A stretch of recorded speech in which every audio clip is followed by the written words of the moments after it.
बिस्मिल्लाहिर्रहमानिर्रहीम। नाज़रीन और सामीन अस्सलाम वालेकुम। आज से हम एक और सीरीज भी साथ शुरू कर रहे हैं जिसके अंदर हम बात करेंगे पाकिस्तान की मईशत की बुनियादी खामियों के ऊपर और कोशिश करेंगे कि एक एक करके उन खामियों का कुछ मुनासिब हल भी दिया। मेरी कोशिश होगी कि मैं इसमें उन पहलुओं के ऊपर बात करूं जिनके ऊपर हमारे मीडिया के अंदर, अखबारात के अंदर, टीवी चैनल्स के ऊपर, सियासी गुफ्तगू के अंदर ज्यादा बातचीत नहीं होगी, लेकिन उनको मैं बहुत आसान अल्फाज में मिलाने की कोशिश करूंगा मईशत के बुनियादी मसाइल। तो जिन मईशत के बुनियादी मसाइल का हमारे यहाँ अमूमी तौर पर जिक्र किया जाता है वो क्या है कि नंबर एक, हमारी एक्सपोर्ट्स बहुत कम है जिसकी वजह से हमारा ट्रेड डेफिसिट बढ़ता है। ट्रेड डेफिसिट जब बढ़ता है तो हम उसका कुछ हिस्सा तो बैरून मुल्क जो पाकिस्तानी काम करते हैं और यहाँ पर अपने पैसे भेजते हैं, रेमिटेंसेस जिसको हम कहते हैं, उसके जरिए पूरा कर लेते हैं। कुछ हम एफडीआई यानी फॉरेन डायरेक्ट इन्वेस्टमेंट के जरिए पूरा कर लेते हैं, लेकिन ये गैप काफी ज्यादा होता है, भर नहीं पाता। इस वजह से हम बैलेंस ऑफ पेमेंट क्राइसिस में फंसते हैं और अल्टीमेटली हमें आईएमएफ के पास। दूसरी बात जो की जाती है वो की जाती है कि हमारा टैक्स रेवेन्यू बहुत, जब हमारा टैक्स रेवेन्यू कम है, हुकूमती अखराजात इससे पूरे नहीं हो पाते, तो इससे नंबर एक तो डेफिसिट बहुत ज़्यादा बढ़ जाता है जिसकी वजह से हुकूमत को मकामी बैंक्स हैं इनसे कर्जा लेना पड़ता है, दूसरे ज़राए से कर्जा लेना पड़ता है। जब हुकूमत मकामी बैंकों से कर्जा लेती है तो मकामी बैंक्स बिजनेसमैन को खास तौर पर छोटे और दरमियाने दर्जे के कारोबार को कर्जा देने में ज़्यादा दिलचस्पी नहीं है, जिसकी वजह से कारोबार बढ़ता नहीं है, कारोबार फलता फूलता नहीं। इसी तरह अगर हुकूमत बैरूनी जराए से भी पैसा ले, अंदरूनी जराए से भी पैसा ले, तो अगले दफा के लिए हुकूमत के लिए उन कर्जों को वापस करना भी एक चैलेंज बन जाता है।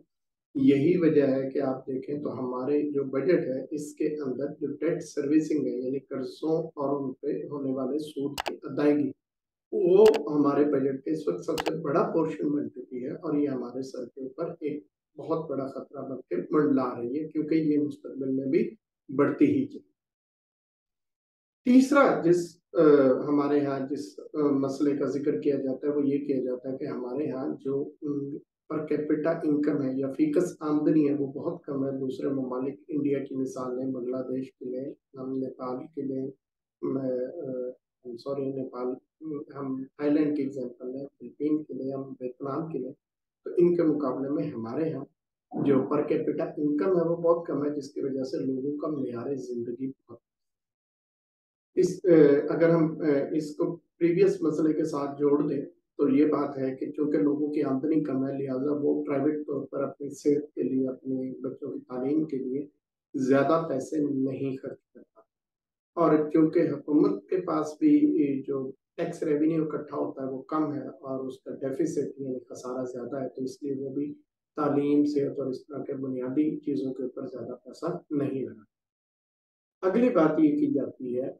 कि हमारी प्रोडक्टिविटी कम है। अगर मैं पिछली बात से इसको लिंक करूँ तो इसका मतलब ये होगा कि हमारे यहाँ चूंकि लोगों की तालीम के ऊपर, लोगों की सेहत के ऊपर ज्यादा खर्चा नहीं किया जाता, ज्यादा पैसे नहीं लगाए जाते, ज्यादा ध्यान नहीं दिया जाता, तो इसलिए हमारे यहाँ उसकी जो क्वालिटी है वो बहुत कम है। जब उसकी क्वालिटी लो है तो हमारे यहाँ प्रोडक्टिविटी भी, प्रोडक्टिविटी का हम मतलब क्या लेते हैं, अगर हम लेबर प्रोडक्टिविटी की बात करें तो लेबर प्रोडक्टिविटी से मुराद ये लिया जाता है कि एक मशीन एक शख्स के पास है तो वो उसके ऊपर कुछ देर काम करके, मतलब 1 घंटा या 2 घंटे या 1 दिन या 1 महीना या 1 साल, जो भी आप इकाई रखते हैं, उसकी मदद से वो उस मशीन पे काम करता है तो वो उससे कितनी मालियत की अशिया बना, वो जो अशिया बनाएगा उसकी मालियत कितनी है।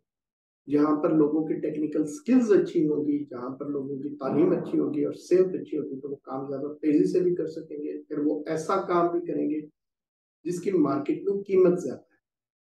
तो जब वो ये काम करेंगे और उनकी मार्केट वैल्यू ज्यादा होगी तो हम कहेंगे इसकी प्रोडक्टिविटी ज्यादा है। इसी तरह मशीनरी की प्रोडक्टिविटी की भी बात की जा सकती है। जदीद मशीनें लगाएंगे तो वो कम वक्त में ज्यादा चीजें भी बनाएंगे और ज्यादा कॉम्प्लेक्स चीजें बनाएंगे जिनकी मार्केट में कीमत ज्यादा।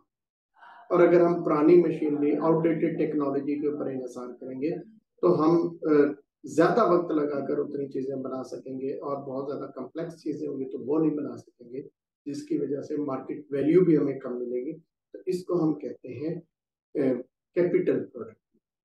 इसी तरह एक ओवरऑल भी हम प्रोडक्टिविटी का मतलब लेते हैं, जो इससे मुराद ये होती है कि जो आपके कानून नाफिज करने वाले इदारे हैं, जो आपका दीगर इदारे हैं जो आपकी इकोनॉमी को डिराइव करते हैं, जैसे स्टेट बैंक ऑफ पाकिस्तान हो गया, एफपीआर है आपका, एसएसीपी है, और कंपटीशन कमीशन ऑफ पाकिस्तान है। ठीक है, आप कारोबार करने जाते हैं तो आपको मुख्तलिफ इदारों से जाके उनसे आप एनओसीज और रेगुलेटरी लेटर्स, इजाज़तनामे, परमिशन ये लेने पड़ते हैं। इन सारी चीज़ों में आपका कितना वक्त लगता है? जितना आपका इन चीज़ों में इनका सिस्टम, ये निज़ाम पूरा कम्प्लेक्स होगा, तो ओवरऑल हमारी प्रोडक्टिविटी भी उतनी कम है। तो बुनियादी तौर पर ये 4 हमारे मैशत के बड़े मसले डिस्कस किए जाते हैं। एक, एक्सपोर्ट्स कम है, दूसरा टैक्स रेवेन्यू हमारा कम है, तीसरा हमारी जीडीपी कम है, और चौथा हमारी प्रोडक्टिविटी। मेरे ख्याल में ये चारों चीजें जो है ना, या इनमें से अगर आप प्रोडक्टिविटी, कई लोग इसमें से प्रोडक्टिविटी को निकाल देते हैं क्योंकि वो कहते हैं कि प्रोडक्टिविटी की वजह से ये तीन है, ये अपना अपना पॉइंट ऑफ व्यू है। लेकिन मेरे ख्याल में ये 3 या 4 भी मसले असल में मसाइल नहीं, असल में ये आउटकम्स हैं, असल में ये असरात हैं। मसले की जड़ कुछ, मसले की जड़ क्या है? मेरे नज़दीक मसले की जड़ जो है उसमें पहली चीज़ आ जाती है एतमाद का फुकदान, ट्रस्ट डेफिसिट। इसके ऊपर हम आज इसके ऊपर हम बात करेंगे। दूसरा हमारे यहाँ आ जाता है कि हमारा जो इंसेंटिव स्ट्रक्चर है, लोगों को उनके काम का रिवॉर्ड देने का, उनके काम का मुआवजा देने का जो एक पूरा निज़ाम है, वो हमारा बिल्कुल आउटडेटेड है। वो यानी मौजूदा हालात के लिहाज से वो मुताबिकत नहीं है।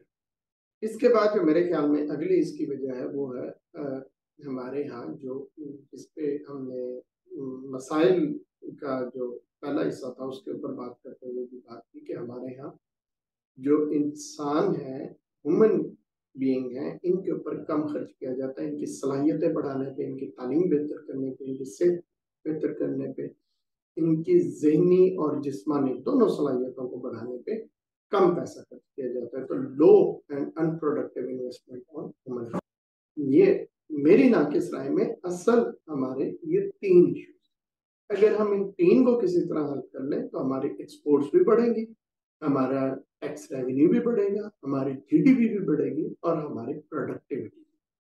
तो इस वीडियो का भी मैं यहीं पे खत्म कर रहा हूँ। इंशाल्लाह अगली वीडियो में मैं सील से बात करूंगा पहले मसले ट्रस्ट डेफिसिट।